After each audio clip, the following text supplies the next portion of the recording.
ये आपके दैनिक जागरण का आज का संपादकीय पाठ है। देखिए, संपादकीय पाठ ये आर्टिकल, एडिटोरियल आपको प्रारंभिक परीक्षा, मुख्य परीक्षा और इंटरव्यू हर जगह मदद पहुंचाते हैं। यहाँ से एक सामान्य जानकारी भी आप लोगों को मिलती है। बांग्लादेश को बर्बाद करते यूनुस। आपने देखा है, एक हमारा पड़ोसी है बांग्लादेश। देखिए, बांग्लादेश है, पश्चिम बंगाल, असम, मेघालय, त्रिपुरा, मिजोरम, 5 राज्यों की सीमा लगती है। 1971 तक ये पाकिस्तान का हिस्सा हुआ करता था। कुछ समय पहले आपने देखा होगा, शेख हसीना इस्तीफा देकर भारत में शरण ले चुकी हैं और यहाँ कार्यकारी प्रधानमंत्री के रूप में कौन संभाल रहे हैं? यूनुस। उन्हीं की बात हो रही है। बांग्लादेश में छात्रों ने अपनी राजनीतिक पार्टी बना ली। भले ही ये छात्र अंतरिम सरकार के प्रमुख मोहम्मद यूनुस से अलग राह पर चलते दिख रहे हों, लेकिन उनकी पीठ पर उनका ही हाथ है। इस पार्टी में उनके अपने लोग हैं। यूनुस चाहते हैं कि चुनाव में यही पार्टी जीते। यदि ऐसा होता है तो देश के अनुभवी राजनेता हाथ मलते रह जाएंगे। यूनुस प्रत्यक्ष परोक्ष रूप से सत्ता में बने रहेंगे। क्या अब यूनुस को लेकर लोगों का भ्रम टूटेगा? यूनुस ने प्रमाणित कर दिया है कि नोबेल शांति पुरस्कार पाने वाले लोग भी कितने अनुदार हो सकते हैं। वह नए सिरे से देश का संविधान बना रहे। संविधान से पंथनिरपेक्षता शब्द हटाने का प्रस्ताव आप देखेंगे कि देख रहे हैं इसमें। और आप देखेंगे कि कट्टरवादी पार्टी जमाते इस्लामी के छात्र संगठन शिविर के छात्रों ने उन्हें सत्ता में लाकर बिठाया। ये वे लोग थे जो विगत जुलाई अगस्त के छात्र आंदोलन में नेपथ्य में थे। और शिक्षा आप देखेंगे, शिक्षा परिषद में लंबे समय से इन्होंने प्रगतिशीलों की हत्या की और हसीना को सत्ता से हटाने के लिए छोड़े गए छात्रों के आंदोलन की मदद हिजबुत तहरीर नामक आतंकी संगठन ने की थी। मैंने अपने सपने में भी नहीं सोचा था कि यूनुस का संबंध किसी भी तरह जमाते इस्लामी से हो सकता है, क्योंकि वह मुक्ति योद्ध विरोधी है और 1971 में बांग्लादेश को मिली आज़ादी नहीं चाहता था। वह पाकिस्तान परस्त और भारत विद्वेषी है और मेरे जैसे असंख्य लोगों ने यूनुस की छवि शांति चाहने वाले व्यक्ति की बना रखी थी। और जिस व्यक्ति को शांति का नोबेल पुरस्कार मिल चुका हो वह शांति प्रिय नहीं होगा तो भला कौन होगा? लेकिन सत्ता में आते ही उन्होंने भारत विरोधी रोक अपनाना शुरू कर दिया। फिर वह बांग्लादेश के इतिहास को पूरी तरह खारिज करने के अभियान में लग गए। अगर यूनुस भले भले आदमी होते तो सत्ता में आते ही सबसे पहले चुनाव आयोजित कराने के बारे में सोचते और नेताओं को जिम्मेदारी सौंपकर अपना पद छोड़ देते, क्योंकि उनका चित्त राजनीति नहीं है। लेकिन 84 साल की उम्र में भी वह बांग्लादेश को नष्ट करने के अपने अभियान में लगे हैं।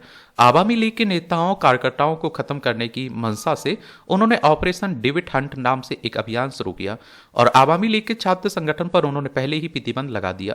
वह अब आवामी लीग पर प्रतिबंध लगाने की नहीं बल्कि उसे पूरी तरह मिटा देने का उनका इरादा है। आवामी लीग के सभी नेताओं कार्यकर्ताओं या तो यूनुस के सामने आत्मसमर्पण करना होगा या फिर आप देखिए उन्हें मिटा दिया जाएगा। जिहादी तत्वों को उन्होंने इस मुहिम में लगा दिया है। एक और बात बता दूं, नोबेल पुरस्कार की शुरुआत कब हुई थी? 1901 में। यूनुस का मानना है कि नए बांग्लादेश का निर्माण आवामी लीग को खत्म किए बिना संभव नहीं है। यूनुस जो कुछ करना चाहते हैं जिहादी तत्व उन सब पर मुहैया करा रहे हैं। दूसरी तरफ जिहादियों को कुछ चाहिए, यूनुस उन्हें वह सब मुहैया करा रहे हैं, हालांकि बीच बीच में वह कुछ ऐसे बयान भी दे देते हैं जिनसे जनता उन्हें भला मानुस समझे। जिहादियों को किसी बात की चिंता नहीं है, वे सिर्फ तोड़ना और नष्ट करना जानते हैं। उनकी मंशा प्रकाशकों पर हमला करने की थी तो उन्होंने वह मौका उपलब्ध कराया गया। वे पुस्तक मेले में स्टॉल बंद करना चाहते थे तो उन्हें हरी झंडी दी गई। महिलाओं सैनिटरी नैपकिन की दुकान चला रही थी, जिहादी उसे बंद कराना चाहते थे तो वह बंद करा दी गई।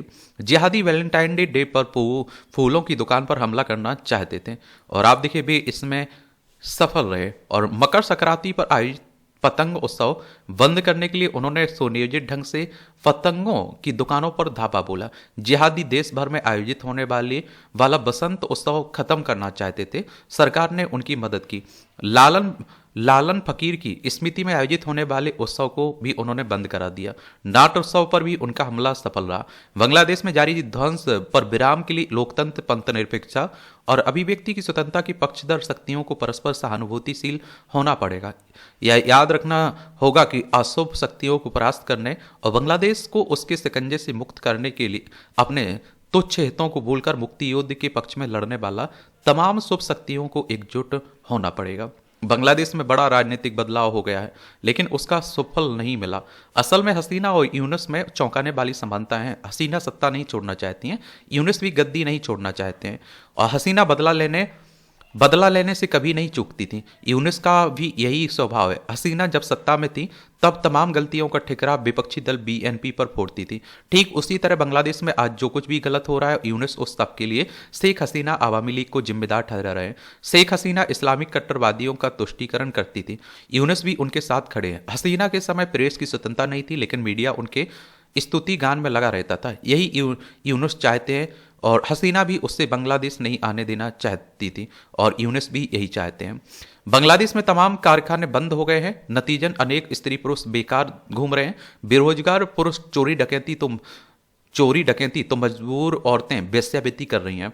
ऐसे में आप देखिए मजहब के कारोबारी मजे में हैं। यह एक धंधा है जो खूब चल रहा है। इसके साथ साथ देश में कट्टरता बढ़ रही है। पूरा बांग्लादेश डरा हुआ है। सजग लोग अगर अब भी खड़े नहीं हुए तो बांग्लादेश रसातल में जाता रहेगा, जलता रहेगा, और यूनुस साहब हंसते रहेंगे। वह सत्ता लोभी, स्वार्थी, अनुदार और ईसालू किरोड़ व्यक्ति है। नोबेल पुरस्कार से उन्होंने सम्मान पाया था, लेकिन बांग्लादेश की सत्ता का संचालन करते हुए निंदा के पात्र बन चुके हैं। वह बांग्लादेश में कट्टरता, हिंसा, चोरी डकैती और दुष्कर्म पर अंकुश लगाने के जरा भी इच्छुक नहीं दिखते हैं। लेखिका बांग्लादेश से निर्वाचित साहित्यकार है, इनका नाम है तस्लीमा नसरीन।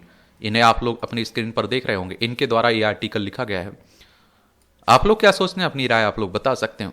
उपेक्षित होता भारतीय खान पान। होली आए और बचपन में लौटना ना हो, ऐसा होता नहीं है। माँ हफ्ते भर पहले से इस त्योहार की तैयारी करती थी। सवेर से कड़ाही में कभी नमकीन तलती थी तो कभी दही पकौड़े बना रही होती थी। काजी डाली जा चुकी होती थी। गुजिया बनाने के लिए पूरियां कुटकर उनके नारियल, किशमिश, चिरौंजी, चीनी मिलाकर गुजिया भरने की तैयारी की जा रही होती थी। फिर अक्सर आपने देखा होगा शाम के वक्त अड़ोस पड़ोस की कई महिलाएं मां का हाथ बटाने आ जाती थी। इन महिलाओं ने फेमिनिज्म का कोई ग्रंथ नहीं पढ़ा था, लेकिन महिलाओं की सामूहिकता थी जो एक दूसरे का हाथ बटाती थी। आज जब सब कुछ बाजार के हवाले है, किसी भी त्योहार पर आमतौर पर मिठाइयाँ, नमकीन सब कुछ बाजार से लाया जाता है। मध्य वर्ग की महिलाओं के पास अब इतना समय नहीं है इन सब चीज़ों को घर में बना ले।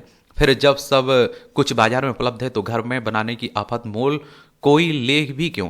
और उस पीढ़ी की महिलाएं बाजार से लाई खान पान की चीज़ों को पसंद नहीं करती थी। उन्हें उनकी गुणवत्ता पर शक भी रहता था। तब बाजार में गुजिया मिलती भी नहीं थी। गुजिया बनाने के तरीके भी हर घर के भिन्न थे।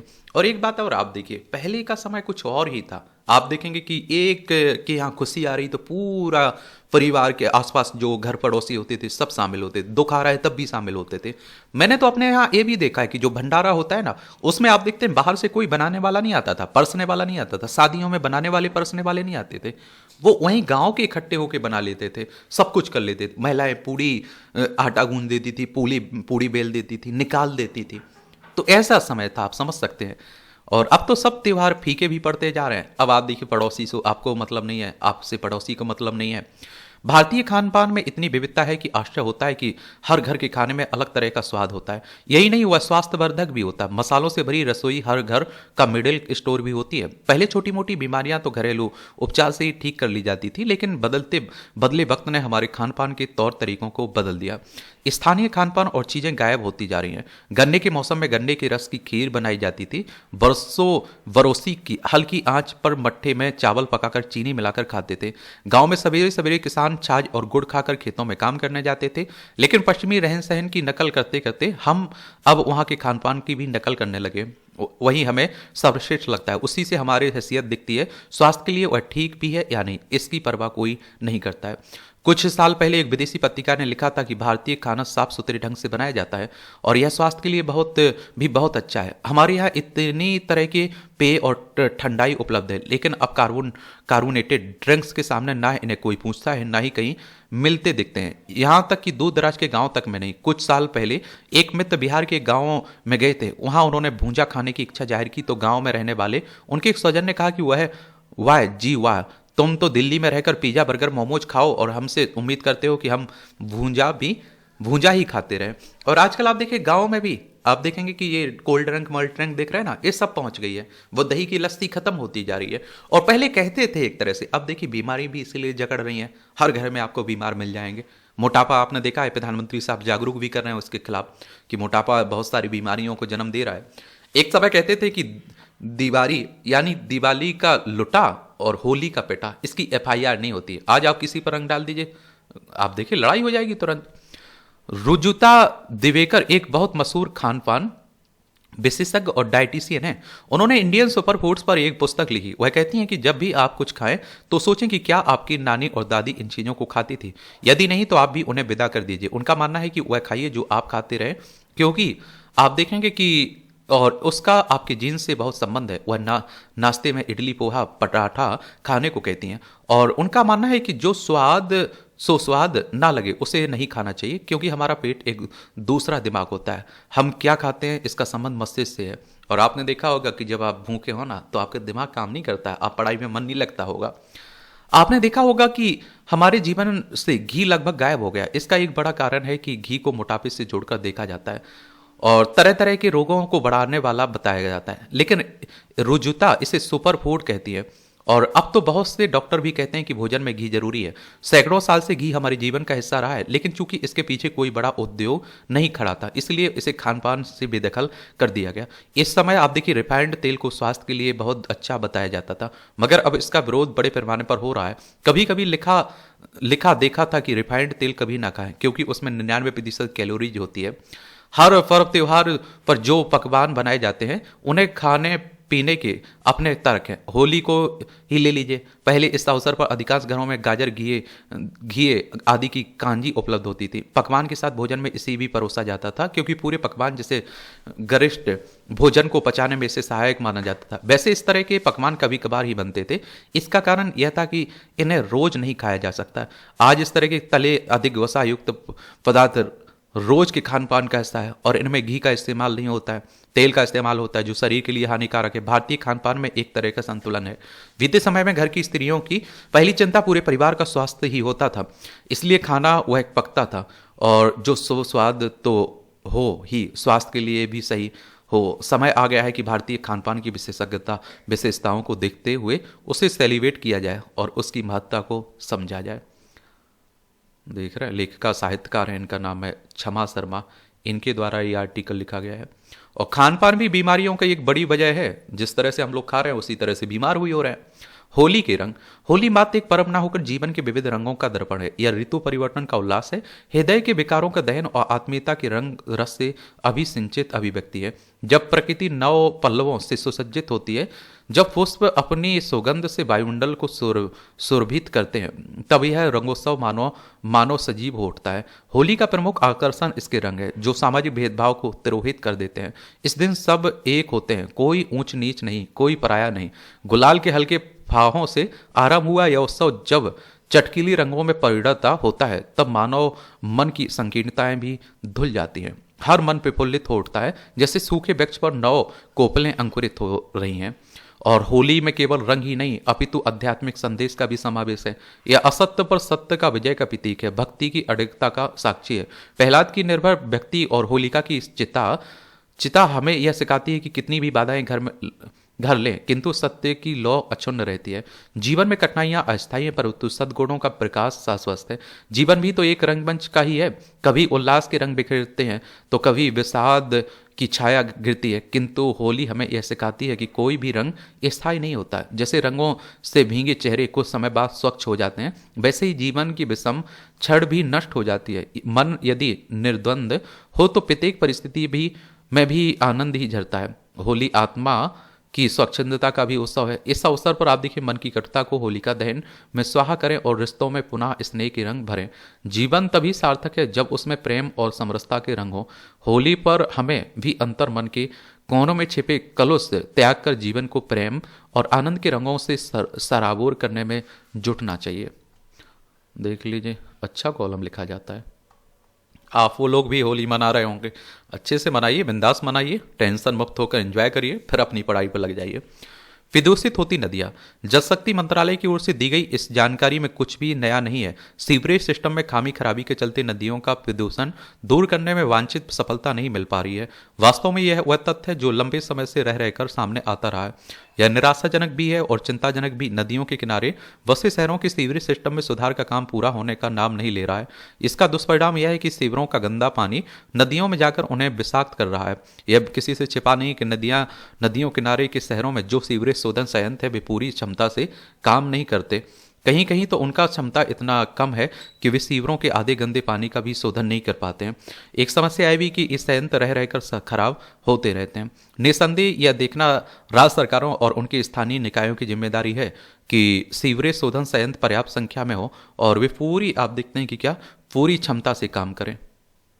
इसमें आप देखेंगे कि जो ये आप देखिए भी अपना काम सही तरह से नहीं कर रहे हैं तो फिर उसे राज्यों पर दबाव बनाना चाहिए।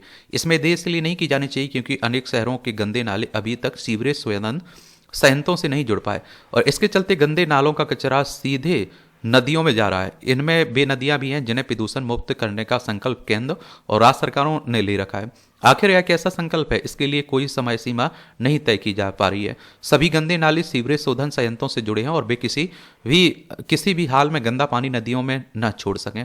नदियों के प्रदूषण का एक अन्य कारण बड़ा उनके किनारे स्थापित उद्योगों की ओर से उनमें अपना अपशिष्ट जल उड़ेलना है। इसका आप देखते हैं कि इसका उड़ेलना है और आप देखें कि इसका कारण उन सरकारी एजेंसियों का नकारापन है जिनका काम यह देखना है कि औद्योगिक कचरा नदियों में समाहित न होने पाए।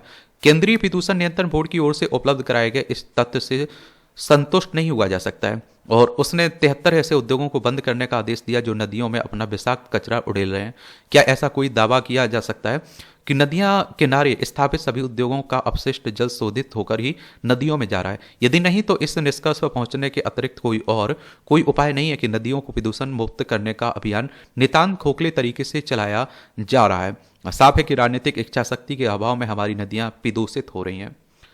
और कहते हैं ना कि जो नदियां पहले हमारा उद्धार करती थी आज वो अपने उद्धार के लिए चिल्ला रही हैं। बिचौलियों से बचें। उत्तर प्रदेश सरकार ने वर्ष 2025-26 के लिए गेहूं क्रय नीति को कैबिनेट से मंजूरी दे दी।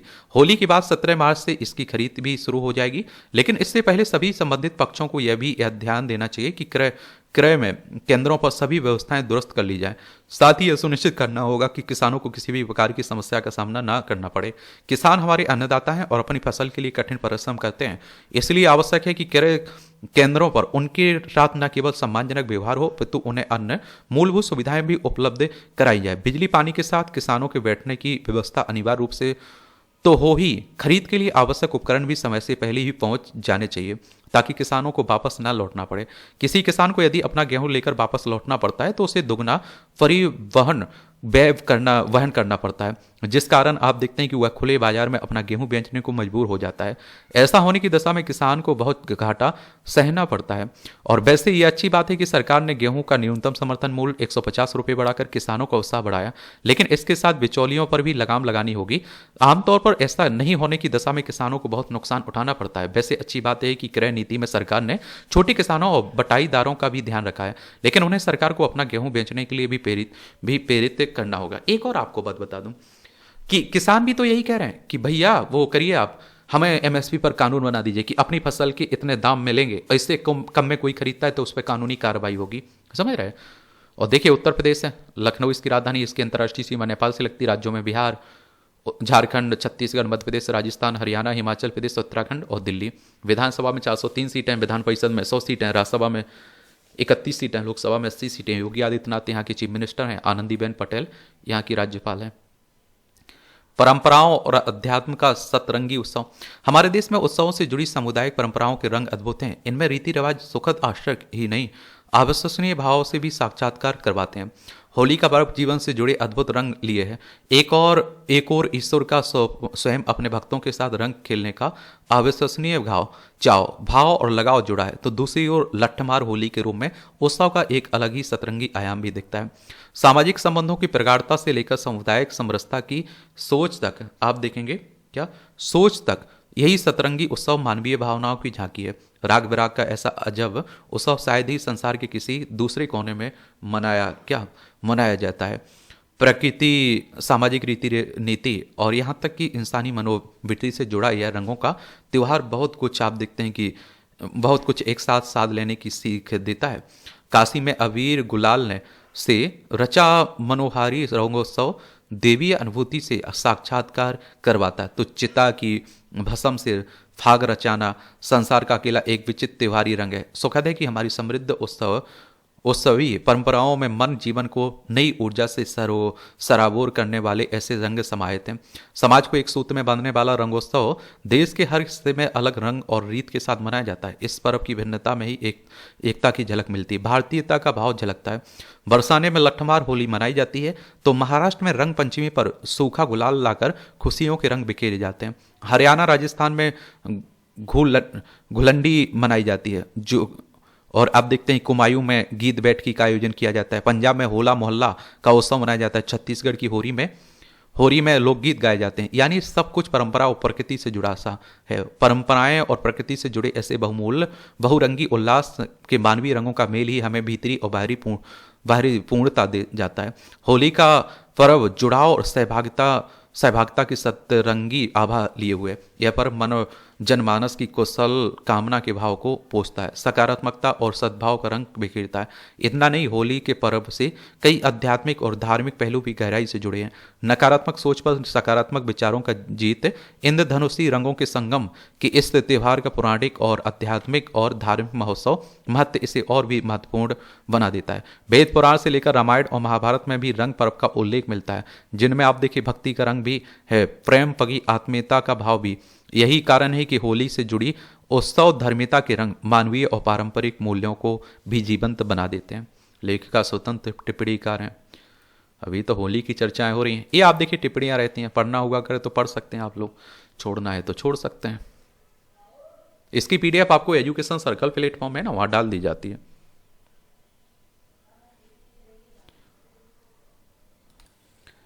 ये अमेरिकी मनमानी से पंगु होता WTO, वर्ल्ड ट्रेड ऑर्गेनाइजेशन की बात हो रही है। जेनेवा स्विट्जरलैंड में इसका हेडक्वार्टर देखने को मिलेगा। 1 जनवरी 1995 में इसकी स्थापना हुई थी। विश्व में सभी लोगों तक सस्ता सामान और सेवा पहुंचाने के लिए WTO की शुरुआत की गई थी। हालांकि विकासशील देश शुरू से ही WTO के कथित लाभों को लेकर आशंकित थे, क्योंकि उन्हें लगता था कि वे टैरिफ व अन्य प्रकार की बाधाओं के माध्यम से अपने उद्योगों और कृषि को अन्य देश से अत्यधिक सब्सिडी वाली कृषि उत्पादों से होने वाली प्रतिस्पर्धा से ठीक से बचा नहीं पाएंगे। इतना ही नहीं, आप देखेंगे, इतना नहीं, कृषि और किसानों की सुरक्षा एवं उनके उद्योगों की सुरक्षा से जुड़े समझौतों से होने वाले दुष्प्रभाव से अर्थव्यवस्था को बचाना संभव नहीं होगा। यह आशंका भी थी कि हालांकि अधिकांश अर्थशास्त्री इसे नियम आधारित होने के कारण इस अंतर्राष्ट्रीय व्यापार को वरदान के रूप में बताते रहे, लेकिन वैश्वीकरण के उस दौर में गैट के तहत किए गए नए समझौतों से होने वाले नुकसानों का या तो ठीक से अध्ययन नहीं किया गया या फिर उन्हें नजरअंदाज कर दिया गया।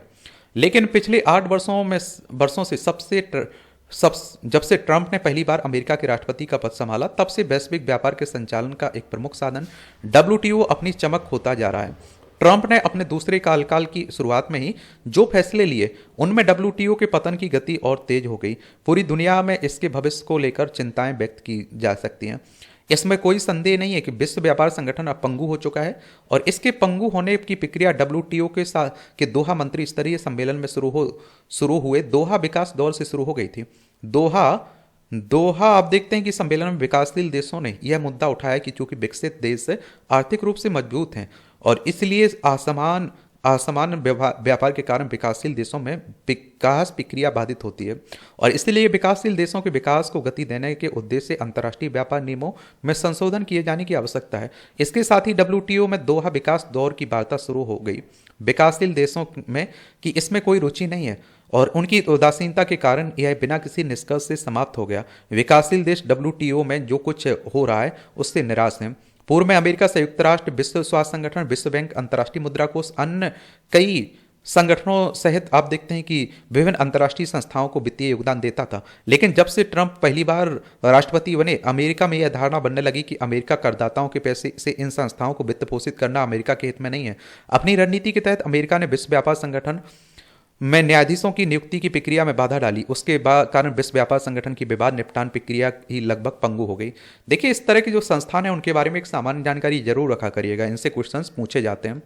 विश्व व्यापार संगठन के मंत्री स्तरीय सम्मेलन में यह बात स्पष्ट हो रही है कि अमेरिका को विश्व व्यापार संगठन में कोई रुचि नहीं रह गई है। लेकिन ऐसे समय में जब चीन को छोड़कर शेष विश्व समेत विकासशील देश अपने बाजारों में चीनी उत्पादों की भरमार के कारण न केवल औद्योगिक विकास के मामले में नुकसान उठा रहे हैं, बल्कि मुक्त व्यापार और वैश्वीकरण के नाम पर जन स्वास्थ्य और अंतर्राष्ट्रीय व्यापार के लिए कानून बनाने की अपनी स्वतंत्रता या संप्रभुता भी खो चुके हैं। विश्व व्यापार संगठन उनके लिए विश्व बाजारों तक पहुंच का एकमात्र साधन बचा है। ऐसे में भी विश्व व्यापार संगठन के सम्मेलनों में इसे प्रभावी बनाने के लिए लगातार काम कर रहे हैं।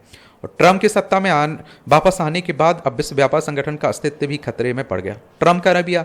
इस बीच राष्ट्रपति का पद संभालने के बाद डोनाल्ड ट्रंप ने वैश्विक मुक्त व्यापार व्यवस्था पर सीधा हमला करना शुरू कर दिया। वही अमेरिका, जो कि विश्व व्यापार संगठन के बीच बातचीत और गठन में सबसे आगे थी, दुनिया भर में मुक्त व्यापार का सबसे बड़ा पैरोकार था, अब संरक्षणवाद की वकालत कर रहा है। वह भी यह तर्क देते हुए कि चूंकि दुनिया के अन्य देश उच्च टैरिफ लगाते हैं और इसके लिए अब देखिए अमेरिका भी उच्च आयात शुल्क लगाएगा, जैसे वह पारस्परिक टैरिफ कहता है। इस टैरिफ युद्ध की घोषणा के साथ विश्व व्यापार संगठन की प्रासंगिकता खत्म होती जा रही है। विश्व व्यापार संगठन के गठन के समय भारत और अन्य विकासशील देशों को यह छूट दी गई थी कि भले ही विकसित देश टैरिफ कम करें दें, फिर भी वे उच्च आयात शुल्क रख सकते हैं। भारत के लिए आप देखते हैं कि औसत बाध्य टैरिफ डब्ल्यूटीओ नियमों के तहत लगाए जाने वाला की अनुमति वाला टैरिफ 50.8% है। इसके बावजूद 2006 में भारत वास्तव में केवल 6% का भारत औसत आयात शुल्क लगा रहा है, जो बाध्य टैरिफ से बहुत कम है। हालांकि आप देखिए अमेरिका के लिए जवाबी, जिसे पारस्परिक आयात शुल्क कहते हैं, लगाने का कोई उचित नहीं है, लेकिन अमेरिका को डब्ल्यूटीओ में यह विशेष अधिकार प्राप्त है कि वह देश के विशेष पर आयात शुल्क लगा सकता है। एक ऐसा विशेष अधिकार जो दूसरे देशों को प्राप्त नहीं। इस अधिकार का दुरुपयोग करके अमेरिका ने डब्ल्यूटीओ की मुक्त व्यापार प्रणाली को चुनौती देना शुरू कर दिया। ऐसे में दुनिया को सोचना होगा कि क्या एक तरफा मुक्त व्यापार जारी रह सकता है। आज पूरी मुक्त व्यापार व्यवस्था एक बड़े संकट से गुजर रही है। ऐसे में बाकी दुनिया के देशों को अपने अपने देशों के हितों को ध्यान में रखते हुए अंतर्राष्ट्रीय व्यापार करना होगा, जो जरूरी नहीं है कि मुक्त व्यापार पर आधारित हो। तो देखिए, जो डब्ल्यूटीओ के सामने चुनौतियां हैं उनके बारे में लिख सकते हैं आप लोग, डब्ल्यूटीओ का महत्व बता सकते हैं। अगर मुख्य परीक्षा में क्वेश्चन पूछ लेगा आपसे, पश्चिम एशिया में भारत की कूटनीतिक कवायद, तो आप देखिए मध्य एशिया इन दिनों सुर्खियों में, विशेष रूप से गल्फ कोऑपरेशन काउंसिल के देश बाहरी ताकतों के हस्तक्षेप को लेकर चिंतित रहते हैं। लेकिन इजरायल हमास संघर्ष ने यह स्पष्ट कर दिया कि बाहरी हस्तक्षेप के बिना इस क्षेत्र में शांति, राजनीतिक स्थिरता स्थापित करना मुश्किल प्रतीत होता है। अमेरिकी राष्ट्रपति द्वारा यह घोषणा किए जाने के बाद कि अमेरिका गाजा पट्टी का नियंत्रण अपने हाथ में लेकर मिस्र और जॉर्डन के सहयोग से पुनर्निर्माण कार्य शुरू करेगा, भिन्न राष्ट्रों की प्रक्रियाएं सामने आई हैं। मिस्र की कंपनियों ने गाजा के पुनर्निर्माण की जिम्मेदारी लेने की इच्छा जताई, लेकिन अरब के कुछ घटक देशों को यह शांति प्रक्रिया स्वीकार नहीं है। यदि भारत के दृष्टिकोण से देखें तो यह स्पष्ट होता है कि सरकार हमेशा से द्विराष्ट्रीय प्रस्ताव का समर्थन करती आई है, मानती है कि इजरायल व फलस्तीन को अलग अलग संप्रभु राष्ट्र के रूप में स्थापित किया जाना चाहिए। प्रधानमंत्री नरेंद्र मोदी ने भारत को पश्चिम एशिया एवं रूस यूक्रेन संघर्ष में शांति प्रवर्तक राष्ट्र के रूप में प्रस्तुत किया है। हाल के वर्षों जब अफगानिस्तान से अमेरिका सेनाएं हटाने की प्रक्रिया थी, तो उस समय दोहा में भारत के विदेश मंत्री को आमंत्रित किया गया था ताकि शांति स्थापना में भारत भी अपनी भूमिका निभा सके। भारत इसे प्रभावी रूप से निभाया भी था। पश्चिम एशिया में भारत यूएई और अन्य सहयोगी देशों के साथ मिलकर पाकिस्तान व अन्य राष्ट्रों के बीच कूटनीतिक बिसात बिछा रहा है। और आप देखिए भारत ने फलस्तीन को एक वैध राष्ट्रीय इकाई माना था। 1991 में इजरायल को आधिकारिक मान्यता दे दी थी। हालांकि प्रारंभिक कूटनीतिक त्रुटियों को भारत ने धीरे धीरे सुधार लिया और इस बीच गाजा पट्टी में शांति समझौता वर्तमान में कमजोर और लचीला प्रतीत हो रहा है। ऐसे में अमेरिकी राष्ट्रपति ट्रंप को अपने सहयोगी राष्ट्र के साथ शांति और कूटनीति की ठोस रणनीति अपनानी होगी, अन्यथा इजरायल हमास संघर्ष का भविष्य और जटिल बना सकता है। वैसे भारत भी लंबे समय से इसी प्रकार के आतंकवाद का सामना कर रहा है और कश्मीर में पाकिस्तानी घुसपैठ कायम है। जिस तरह भारत ने पश्चिम एशिया में अपनी कूटनीतिक स्थिति को मजबूत किया, उसी प्रकार उसे अपने घरेलू अंतर्राष्ट्रीय नीतियों को और प्रभावी बनाना होगा, ताकि आप देखेंगे दक्षिण एशिया और पश्चिमी एशिया में शांति व स्थिरता की संभावनाएं प्रबल हो सके। अगर हम किसी संघर्ष की बात करें तो पाएंगे कि यहाँ एक राजनीतिक द्वंद्व मॉडल कार्यशील है। इस मॉडल में इजरायल एक राज्य स्टेट एक्टर है जिसके पास रक्षा शक्ति और आर्थिक संसाधन जैसे सॉफ्ट पावर मौजूद हैं। इन संसाधनों का उपयोग करके यह राज्य नॉन स्टेट एक्टर यानी आतंकी समूह को खात्मा करने का प्रयास करता है। नॉन स्टेट एक्टर को अंतर्राष्ट्रीय समुदाय का ध्यान आकर्षित करने के लिए असाधारण प्रचार प्रसार की आवश्यकता होती है, इसलिए वह अक्सर आतंकी घटनाओं को अंजाम देता है। हालांकि इसे जायज नहीं ठहराया जा सकता है। भारत का अनुभव भी इजरायल के समान ही है। भारत के पास आर्थिक और सैन्य शक्ति दोनों प्रचुर मात्रा में है, फिर भी उसे कश्मीरी आतंकियों और विद्रोही तत्वों से जूझना पड़ता है जो पाकिस्तान से भारत में घुसपैठ करते हैं। यही राजनीतिक द्वंद्व मॉडल है जो भारत इजरायल दोनों पर लागू होता है। भारत अपनी रणनीतिक स्वायत्ता का प्रयोग करते हैं। वह इजरायल हमास युद्ध में किसी एक पक्ष का खुला समर्थन नहीं करता। ठीक वैसे ही उसने रूस यूक्रेन युद्ध में किया। इसी कारण अब भारत को संघर्ष समाधानकर्ता के रूप में देखा जाने लगा है। देखिए, प्रीलिम्स आपको देना है, मुख्य परीक्षा आप लिखेंगे, तो भैया इंटरव्यू आप देंगे तो बताया करिएगा आप लोग क्या सोचते हैं। ये मध्य प्रदेश में बजट आया हुआ है तो उसी को लेकर बातें हो रही हैं। चलिए आप लोग बताइए यहाँ के वित्त मंत्री क्या हैं। ये दल दिल्ली के दिल तक जा, राजनीति की सब बातें हो रही हैं। ये है मध्य प्रदेश, भोपाल राजधानी इसकी है। 1 नवंबर 1956 में इसे राज्य बनाया गया था। इसकी सीमा उत्तर प्रदेश, राजस्थान, गुजरात, महाराष्ट्र, छत्तीसगढ़ की बात हो रही है। सीमा लगती है। विधानसभा में 230 सीटें हैं, राज्यसभा में 11 सीटें हैं, लोकसभा में 29 सीटें हैं। ठीक है, मोहन यादव यहाँ के चीफ मिनिस्टर हैं। वित्त मंत्री कौन है, चलिए बताइए आप लोग। इस तरह से आप देखेंगे कि आज का जो संपादकीय पाठ है उसकी कहानी कवर होती है। आप लोग पढ़ते रहिए, एंजॉय करते रहिए। आपका कोई सवाल हो, मेरे लिए सुझाव हो तो बता सकते हैं। धन्यवाद।